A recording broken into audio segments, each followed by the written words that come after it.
as you can see here, I have a pile of NES that is just not working. So, if you haven't been following on this channel, my USB-C videos, I attempted to USB-C this NES.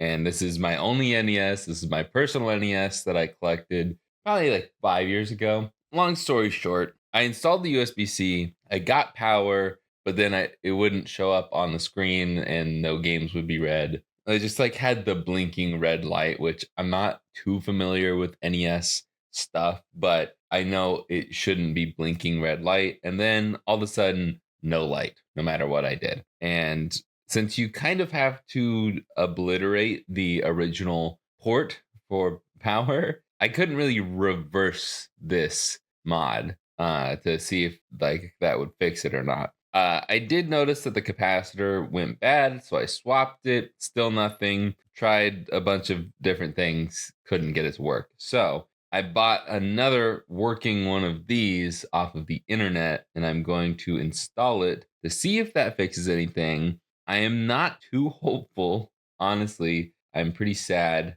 right now. I don't think it's going to work, but hopefully it does. And then I'm just going to put this back together the way it was meant to be and not do the NES USB-C power mod. I will do something else instead in a different video that is kind of similar, but not really. Let's get this thing out of here. Let's just get the whole board out, actually. And did I solder this back in? Yeah, I did. So I'm going to need to desolder this for like the 8th time. Put in some flux down, and I've got a fresh piece of desolder wick. I didn't solder in the ground pins because they are kind of useless. I'm pretty sure one of these 5 pins are also ground, but even then, it's connected 4 different spots. I think it's going to get enough negative ground plane to get power, to get the power on. And plus, I did have it fully soldered together when I initially tested it, and at several other points when I tested it. But anyways, I don't really need to talk about that. I just need to get the solder removed. Forgot to put it on the fan. You really don't want to breathe in this 40-year-old solder. Actually, it's probably mostly my solder now, since I've desoldered and resoldered this so many times. And not sure if I can just rip this out. Yep, I can. Okay, and we should be able to just slot this back in. For some reason, it's not wanting to go flush over here. So I wonder if I put a little bit of flux down. There we go. And make sure this board is flush everywhere. It looks like it. And then I'm just going to add a metric buttload of solder to all of these pins and see if it works. If it doesn't work, then I genuinely don't know what's wrong, and I'm going to be very sad. 350 degrees Celsius is not hot enough to get these ground pins, these massive ground pins, to let the solder flow. So I'm turning it up to 380, which my soldering iron is really struggling to get to. I don't even know if it's possible, honestly. So I'll just do it to 360 because I saw it hit 360. Let's see if it'll hold. It does not. So I'm just going to go back to 350 because it seems like that's the upper limit of the soldering iron. This joint is just not going to look good because the solder just cannot flow. The heat does not get high enough. Okay, that is some of the ugliest soldering I've ever done, but is the best I could do with the tools I've been given or that I bought myself. Just gonna go ahead and try to remove a lot of this flux. I don't know how well it's gonna work. Gotta try. You don't have to try, but I want to. It is very caked on there. So, okay. Now I'm going to put this back together. And it's been so long since I've put this back together. I genuinely don't remember where what screw goes where. So this will take me a minute. And honestly, I'm probably just gonna breeze past it in a time lapse because it's boring.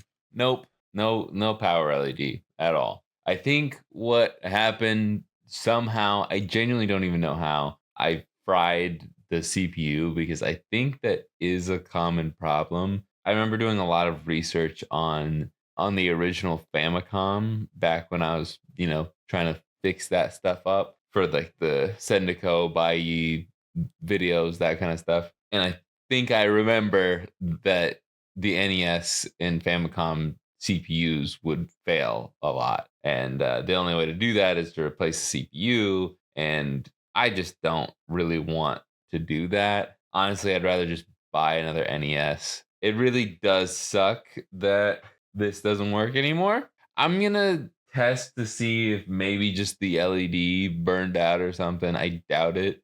That'd be way too coincidental, but I'm just gonna test to make sure nothing's popping up on screen right now.